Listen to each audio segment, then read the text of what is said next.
You might think you have a pretty good handle on how to introduce yourself or, even just exchange a simple hello or goodbye. Right.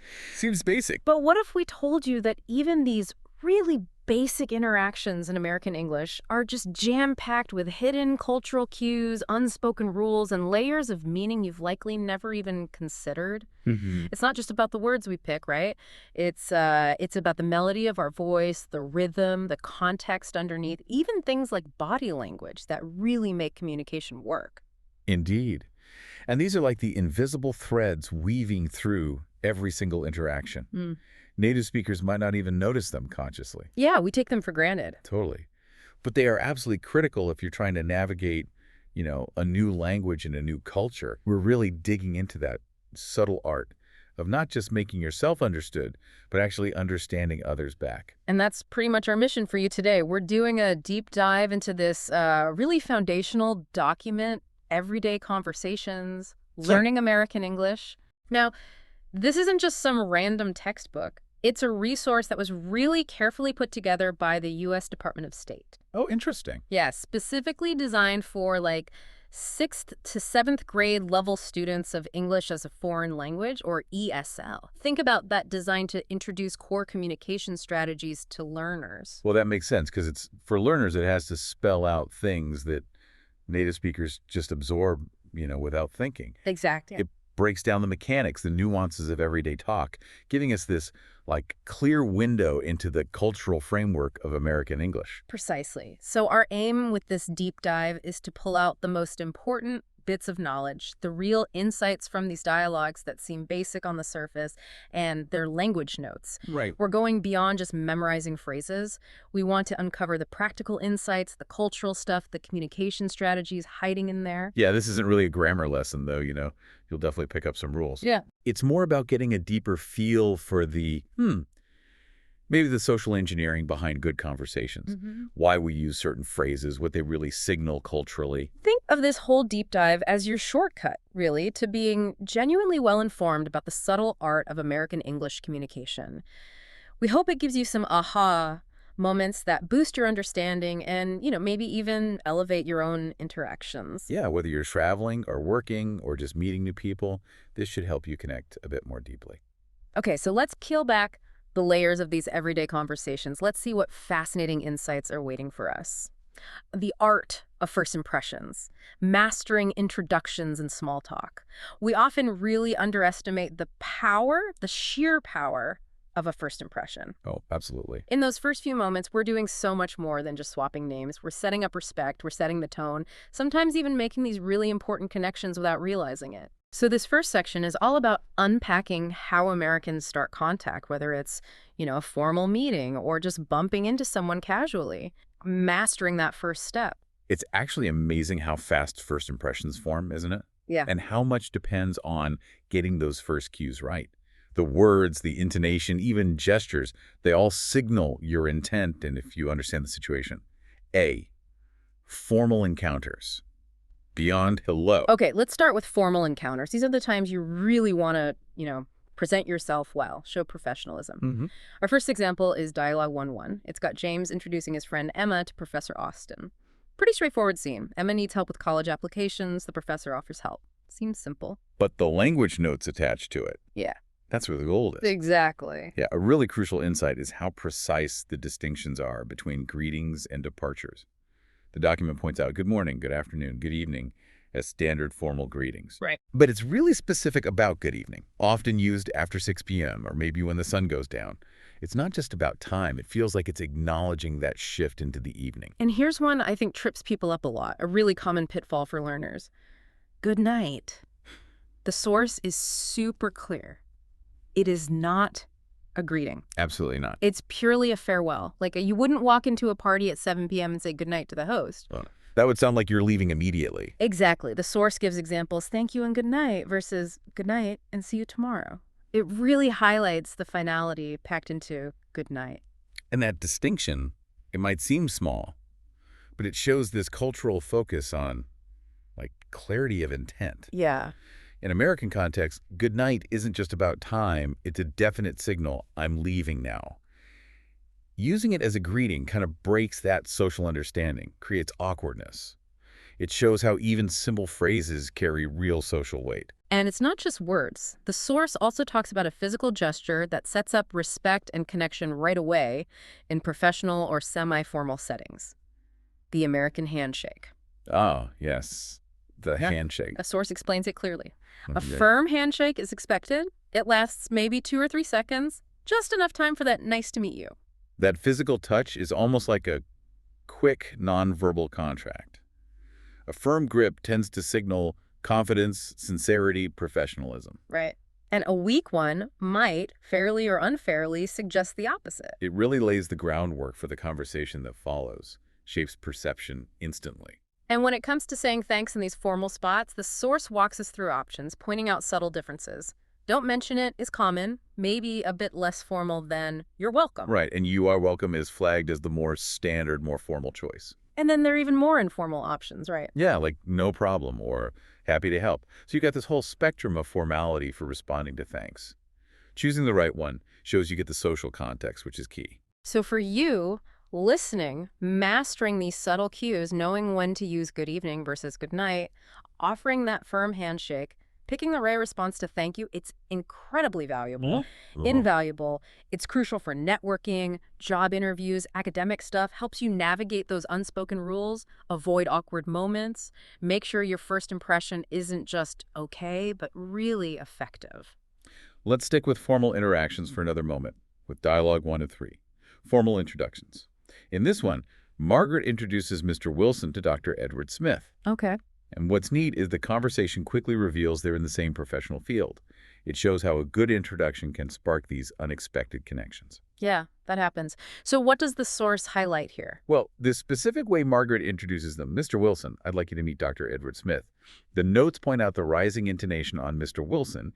That's how you address someone directly, get their attention politely. Right. And crucially, the difference between I'd like, meaning I would like, or I want, and just I like, which is about preference. Ah, that little deed makes a big difference. It really does. It signals polite intent, like I want to make this happen for you, not just I happen to like this person. It creates that social space in a professional intro. Okay, that's a great distinction. What else? The importance of stress and intonation for clarity. When Margaret says, Dr. Smith is an economist, the stress hits economist. Because that's the new key info. Exactly. It tells the listener, pay attention to this word. The source even breaks it down. Economist, stress on the second syllable. Okay. And for compound nouns like development program, the stress usually goes on the first word, development. Paying attention to stress helps people understand you faster. And then there's that moment where Mr. Wilson asks, in the development program by any chance. That phrase, by any chance, feels really key. It does. It means possibly. But it sounds much gentler, more exploratory than a direct question. Less demanding. Right. And notice the rising intonation, typical for yes-no questions. Checking a possibility. Yeah. It's a casual but polite way to probe for common ground without being pushy. Right. Opens the door for deeper connection. So this part really helps you, the listener, master that professional communication and networking side of things. Definitely. Knowing how to introduce people effectively, using intonation and stress right, gently checking for shared interests, it can lead to surprising opportunities. It's about being articulate, respectful, and just socially aware. Be casual connections, navigating informal talk. Okay, let's shift gears from the formal stuff to the equally important but maybe more free-flowing world of casual connections, informal talk. The everyday stuff. These are the interactions that build friendships, rapport. Dialogue 1-2 is a good example. Just a quick chat between Jane and Helen about an upcoming exam. Yeah, and what's striking is how packed even a short casual chat is with informal cues. Hi is the standard informal hello, right? Right. But the language notes point out Jane actually stretches the I sound and hi just a little. Oh, like, hi. Exactly. To show she's genuinely happy to see Helen. It's tiny, but it signals warmth. And then that classic informal alternative to how are you? How's it going? Quintessential. Quick, common, expects an informal answer back. And Helen's reply, fine, thanks, and you. Listen to that rising intonation on and you. The source says that's not just automatic. It shows real interest back, like, I care about how you're doing too. It's more than just grammar. It's a cultural expectation in these informal chats. These little things build genuine connection. It's not just swapping info, it's swapping good feelings, sharing social space. Shows you're engaged. The source also mentions how concise casual talk can be. Jane asks, "Where are you off to?" Which is just an informal way of saying, where are you going? Right, and the falling intonation shows it's asking for information. And when Helen answers, "To the library," she just drops the "I'm going." Yeah, because it's obvious from the question. That kind of efficiency is super common in informal speech. Dropping redundant words makes it flow naturally. For learners, getting that down helps you sound less, well, textbooky. And when Helen mentions the exam she's dreading, Jane's response is simple but effective. "Oh no." Mm-hmm. The source explains that conveys sympathy, like, "I get it, you're not happy." It's like a quick verbal nod of understanding. Those small verbal cues are huge for building rapport. They show you're listening, you get it, you care. And then the casual goodbye. See you later. Simple, open-ended. So for you listening, understanding these nuances really helps build that easy connection with colleagues, with friends. It makes your casual chats feel more natural, more empathetic, and ultimately just better. Okay, let's keep going with informal stuff. Dialogue 1 to 4. Informal introductions. Here, Charles introduces his friend Jim to Mary. Jim hasn't met Mary before. Right, and this one's surprisingly full of little lessons on contractions, even how to show surprise naturally. Yeah, first off, the quick use of who's for who is. The source points out it sounds exactly like who's, the possessive one. Classic confusion point. Totally. So context is everything to tell them apart. Then Charles asks a negative question. Didn't you meet her at Steve's party? Which isn't really asking for information, is it? Not primarily. It's his way of showing surprise because he assumed Jim had met her. Using the negative like that is a really common conversational way to signal, oh, I thought something different was true. Much more natural than saying, "I'm surprised you didn't meet her." Exactly. And another subtle thing, stressing prepositions. Jim says, no, I wasn't at Steve's party. Stressing at basically means I wasn't there. Shows even tiny words can carry big meaning. Okay, so how does the actual introduction go? Charles just says, Mary, this is my friend Jim. Very common, friendly way to do it. Often you'd follow with Jim, this is Mary. But here, Mary jumps in with, hi, Jim, which does the same job, acknowledges the intro, keeps it friendly. And the response. Standard informal is nice to meet you. Mm. But the source points out an even shorter, more casual version. You too. Just like that. You too. Yep. Super common. Shows comfort, familiarity. And when Mary agrees to Jim's offer of a drink, she just says, sure. The source notes sure is used all the time informally for yes. Another one of those flexible, casual agreement words. It seems like understanding these different ways to agree or show surprise or introduce people just makes you more socially flexible. Exactly. Socially agile. You can flow with the conversation instead of sticking rigidly to formal rules. Makes your interactions feel more real. So this deep dive helps you navigate those informal intros and chats more easily. Less potential awkwardness, better chance of making real connections because you sound natural and comfortable. Those little details add up. 2. Everyday logistics. Around town and on the go. Okay, so we've covered first impressions, both formal and casual. Now let's shift to the really practical side of things. Everyday logistics. Getting around town, handling stuff on the go. Yeah, the language you need to actually function day to day. Right. And what you see here is that even these seemingly simple tasks, ordering food, running errands, they involve specific vocabulary, intonation, understanding the sort of social script for that situation. It's where language meets action. Essential services and daily tasks. Let's start with essentials. Dialogue 2-1. Ordering meal. Ralph and Anna are in a restaurant. Very common scenario. The waiter starts with, can I start you off with something to drink? Classic customer service line. Note that rising intonation, it's a yes-no question, offering a choice politely. And when Anna orders, "I'll have lemonade," the stress is on a "I'll" and lemonade. Exactly. It highlights her personal choice, makes the order clear, then the waiter offers another choice. Are you ready to order, or do you need a few minutes? That "or" signals the option. Right. And the source points out the intonation. Rising on order, the first option, falling on minutes, the second. That pattern is really common for presenting choices. Okay. And when Ralph orders his food, I'll have the tomato soup to start and the roast beef with mashed potatoes and peas. Notice the stress on the food items. yeah, the important information for the order. Precisely. And for things like tomato soup or mashed potatoes, those compound food names, the stress often falls on the second word. That's a common pattern. And then there's that efficiency thing again. Asked how he wants the beef, Ralph just says, well done, please. Yep. Drops the subject and verb. It's understood, concise, effective, especially in these transactional moments. And Anna uses just differently. I'll just have the fish, meaning only the fish, no starter. So this kind of conciseness is typical when you're like buying something or ordering. Very typical. You prioritize getting the information across clearly and quickly. It avoids fluff, makes the exchange smooth. So for you, the listener, this helps you feel more confident ordering food, making clear choices, whether you're at home or traveling. Get what you want, sound natural doing it. Okay, next up, a situation where clear communication is even more critical. Dialogue 2-2. At the doctor's office. Kathy's describing symptoms, the doctor's giving instructions. Yeah, you really need to get this right. Absolutely. The doctor starts with, what seems to be the problem? Information question, falling intonation.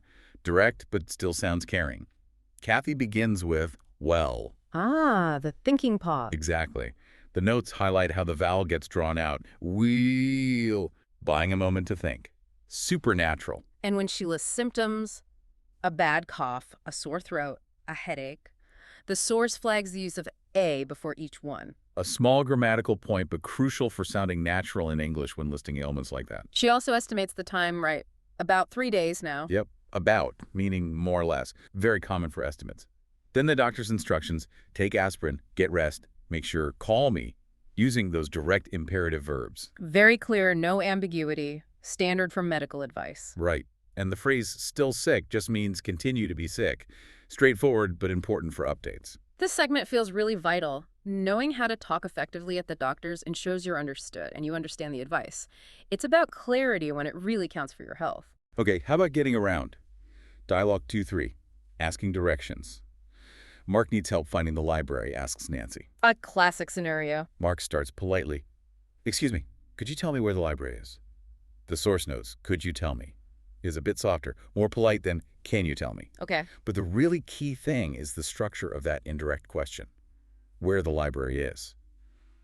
Subject, the library, comes before the verb is. Right, not where is the library, like a direct question. Exactly. That switch makes the request less demanding, more polite.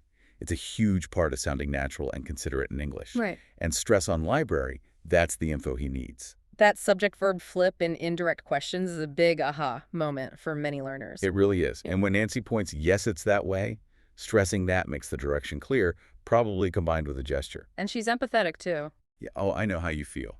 Saying, I understand, with emphasis on feel, shows genuine empathy, build instant rapport. Then she uses another indirect structure. I still know where everything is. Again, subject, everything before verb is. Reinforces that pattern. So this helps you feel more comfortable asking for directions or giving them, less stressful being in a new place, and you can help others too, navigating the world with words. Now, for something more intense, Dialogue 2-4, calling for help. Peter and Gail see a car accident, call 911. Okay, language under pressure. Peter's first word is, hey! An exclamation, high energy, showing surprise or alarm. Gail immediately asks, is anyone hurt? Worried, yes, no question. Rising intonation. Shows concern, urgency. And then the critical action, let's call 911. The source points out 911 is the universal emergency number in the U.S. Essential info. Absolutely. And when Peter reports and listen to the stress. Sure. I'd like to report a car accident near the post office on Charles Street. He naturally stresses the key details emergency services need. Location, type of incident. Exactly. He also says it just happened. Stressing just emphasizes it was very recent, signals urgency. And when Gail asks, what did they say? Falling intonation on, say, typical information question seeking details. This segment is really about preparing you for the unexpected. How to communicate vital info clearly, calmly when it matters most, using language effectively under stress.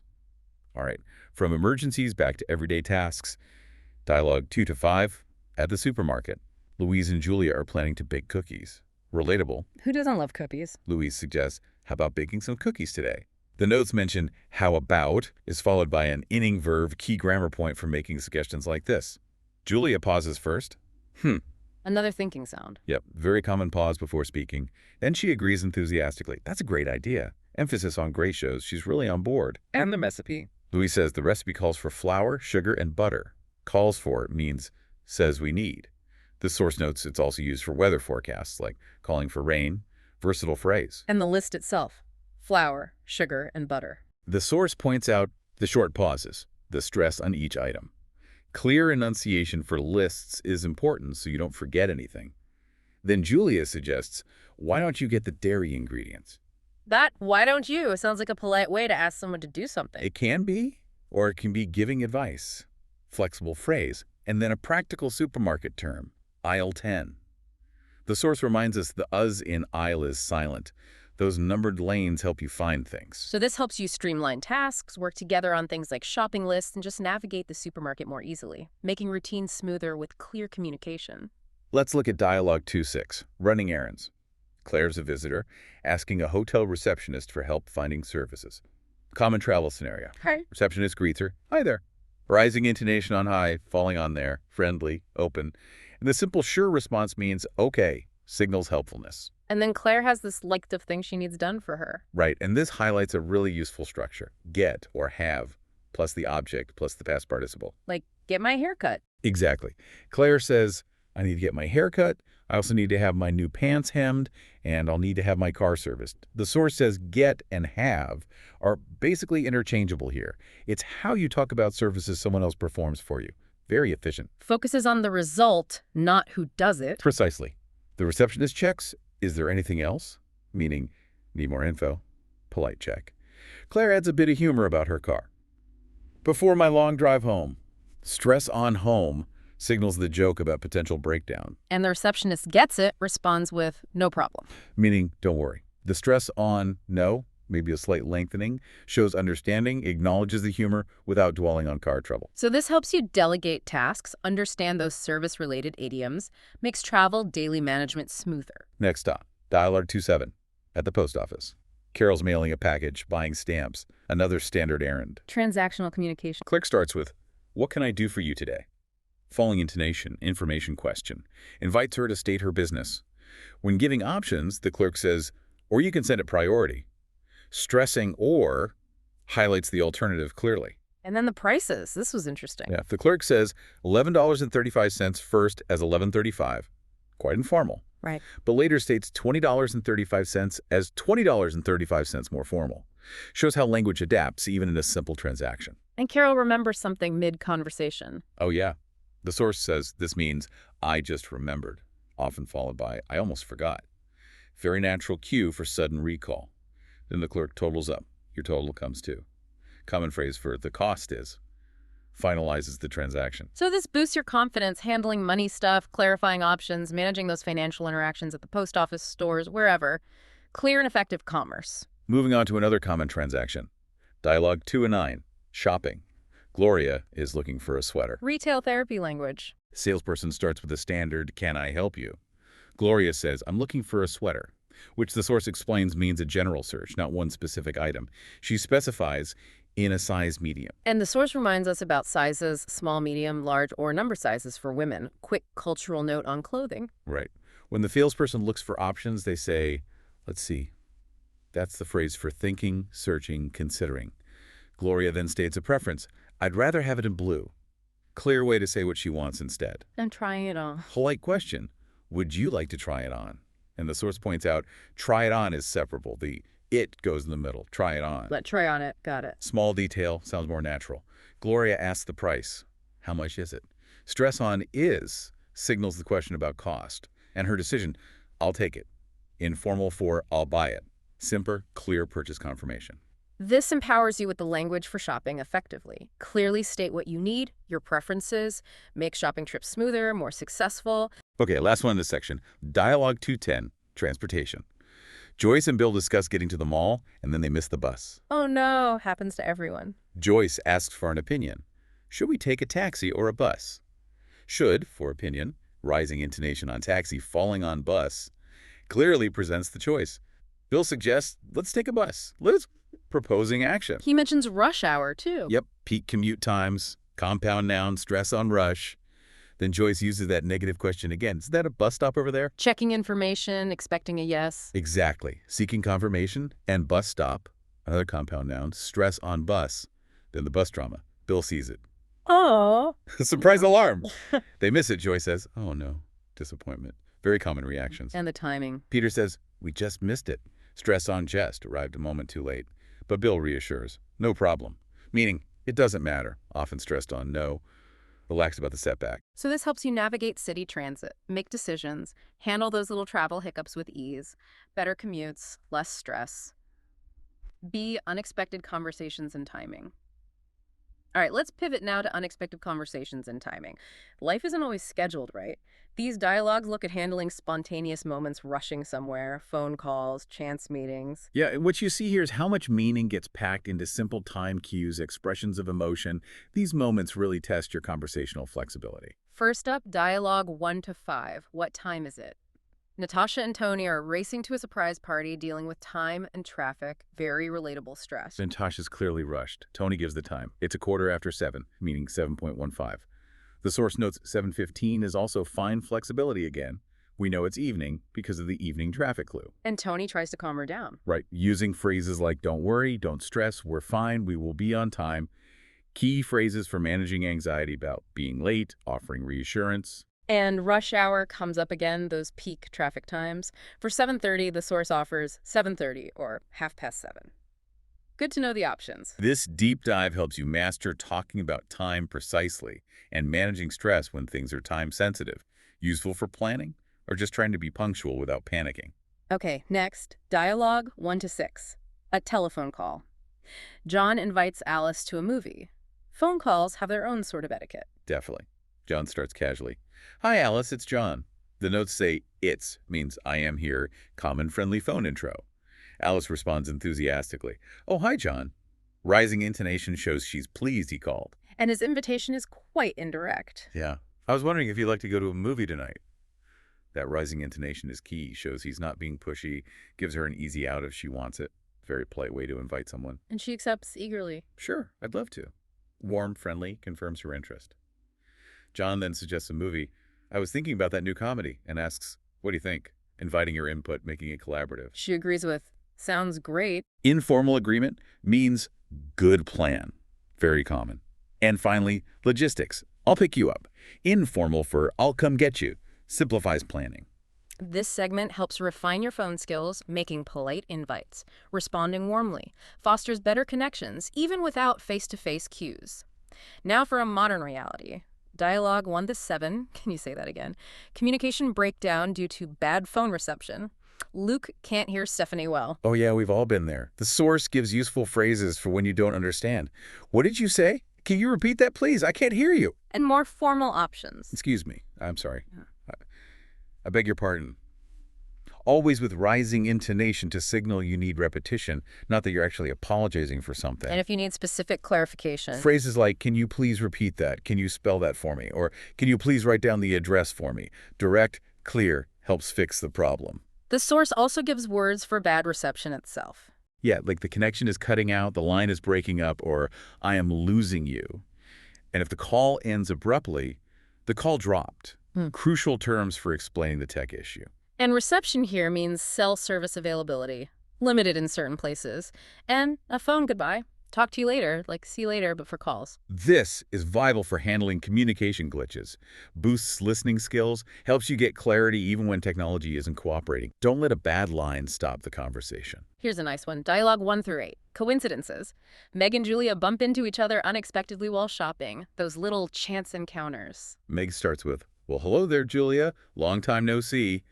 Emphasis on hello shows the surprise. And long time no see, classic phrase for someone you haven't seen in ages. Warm, familiar. Julia exclaims, what a coincidence. The source explains that what a structure is used for strong surprise, joy, even disappointment.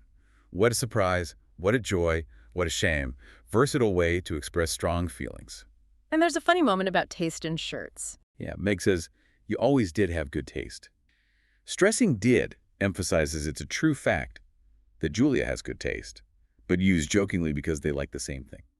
Humorous reinforcement of their connection. And the ultimate phrase for this situation, what a small world. The classic perfectly captures that feeling of unexpected connection, makes the moment feel special. So this helps you appreciate those chance meetings, use the right phrases to create warm, informal bonds, deepens relationships through shared surprise. Okay, our last unexpected chat is Dialogue 1 to 9 Weather Report. Jennifer and Gabriella discuss surprise cold weather talk, the universal small talk. They use terms like freezing, and Jennifer mentions a cold front, large mass of cold air. She says it was supposed to pass, meaning expected to happen. Useful phrase for expectations not met. Gabriella uses informal agreements like, yeah. The source lists yep, as common informal ways to say yes, with yes being the most polite. She then says where she got her info. That's what I read online this morning. You could swap out read online for other sources too. Exactly. Heard on the radio, saw on TV. Useful template. Jennifer talks about wind chill, how wind makes it feel colder. Uncountable noun. She also uses driving down, meaning forcing lower, like for prices too. Shows metaphorical use. So this makes you better at weather small talk, understanding forecasts, even using weather metaphors. Simple way to start conversations. 3. Activities and lifestyle. Deepening connections through shared interests. All right, we've covered first impressions, daily logistics, unexpected moments. Now let's move into the real heart of social life. Activities and lifestyle. Where connections deepen. Now, we don't have the full dialogue scripts for this section, but the titles alone, like How Old Are You? At the Movies, Hobbies, give us a rich landscape to explore. We can think about how the communication principles we've already seen would play out here. Exactly. This is where we shift from maybe more transactional talk to really relational communication. Applying those subtle skills to build deeper bonds, find shared interests, navigate social events. Okay, so thinking about those principles. Take dialogue 3-1. How old are you? We saw how polite indirectness was key in formal intros or phone invites. How might that apply to asking about age, which can be tricky in American culture? That's a perfect example of applying the principle. Age can be sensitive, Yeah. right? Especially for women. So direct asking is often avoided. You might try to infer or just not ask. If someone does ask you, a polite deflection uses that same indirectness, oh, I like to keep that a mystery, or humor, old enough. It mirrors John's gentle movie invitation. It respects boundaries, prioritizes comfort over getting the info. Right, providing that out. Okay, how about dialogue 3-2? At the movies, we saw clarity and preference expression when ordering food. How does that translate to picking a movie or discussing it? Well, the clarity helps. I'd really recommend that new action flick. Stress shows strong feeling. Expressing preference without being judgmental. It wasn't quite my cup of tea. Offering choices uses that, or intonation. Fancy a comedy or maybe something scary. It turns picking a movie into a joint decision, applying those ordering principles to a social setting. Makes sense. Dialogue 3-3, what are you good at? This touches on skills, self-presentation. How does the sort of humility or downplaying we sometimes see, maybe like in responses to thanks, don't mention it, show up here? Good question. There's often a bit of subtle downplaying. Instead of, I'm amazing at guitar, someone might say, oh, I enjoy playing guitar. I've been practicing. It's getting there. It conveys skill without sounding arrogant. It's related to that preference for not making a big fuss, fostering connection over showing off. Dialogue 3-4, what's your favorite sport? Sports talk is huge. How did the enthusiasm and shared interest we saw in casual greetings or coincidences fuel these conversations? Oh, hugely. Sports talk thrives on that shared excitement. You'll hear emphatic questions. Did you see that goal last night? Or using humor and relatability. My team is awful this year. It allows for passionate discussion, builds instant camaraderie, much like the warmth of bumping into someone unexpectedly.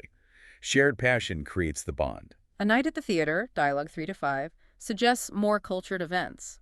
How might the mix of politeness and enthusiasm we've seen apply to discussing plays or concerts? You blend formality and informality. You use richer words, maybe.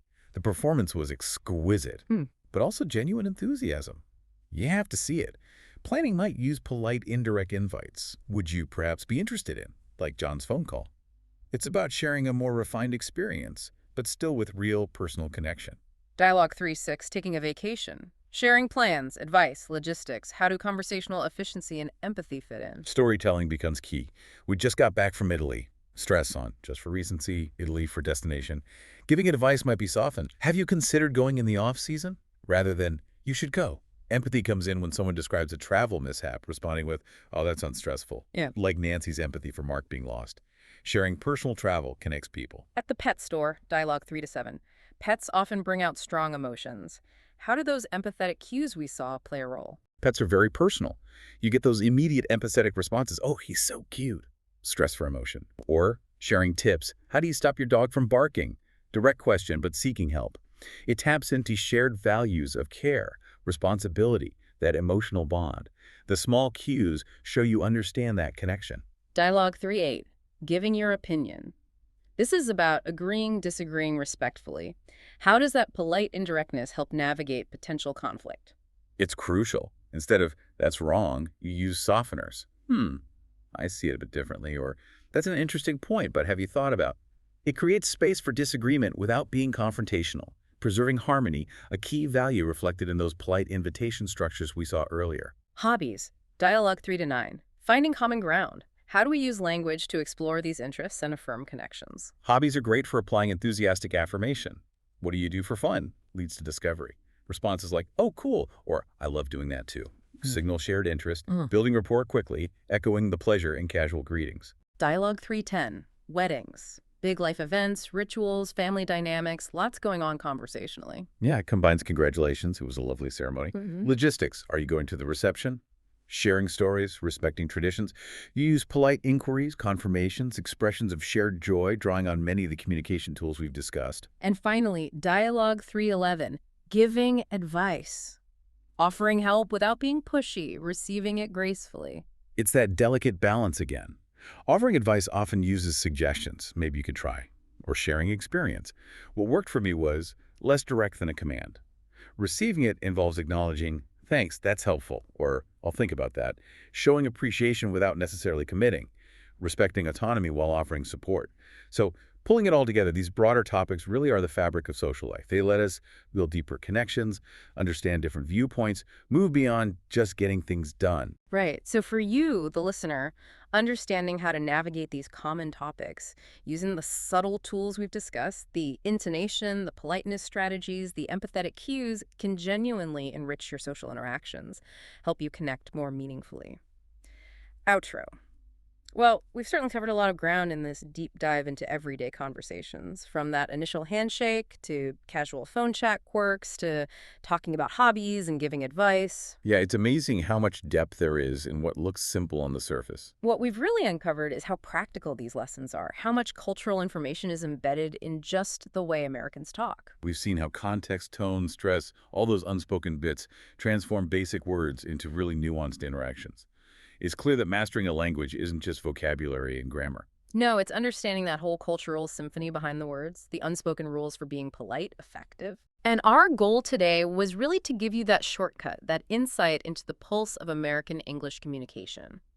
Hopefully you've gained a better sense of how meaning really gets across, often in those tiny details. And these aren't just abstract ideas. They're practical tools you can use right away to connect better, understand more clearly, and just make your interactions smoother and more genuine. So now, with all this in mind, we really encourage you, actively listen, not just to the words, but listen for the nuances, the tone, the rhythm, the intonation that signals a question or a feeling. Yeah, pay attention in your own conversations, in movies or TV shows. Just listen to the interactions happening around you. You might be surprised at what you start to notice, how much clearer people's intentions and emotions become. It's almost like unlocking a new layer of understanding helps you navigate social situations with more confidence. So, the final thought for you to take away: how might a deeper, more tuned-in understanding of these everyday exchanges change not just what you say, but how you genuinely connect with the world around you?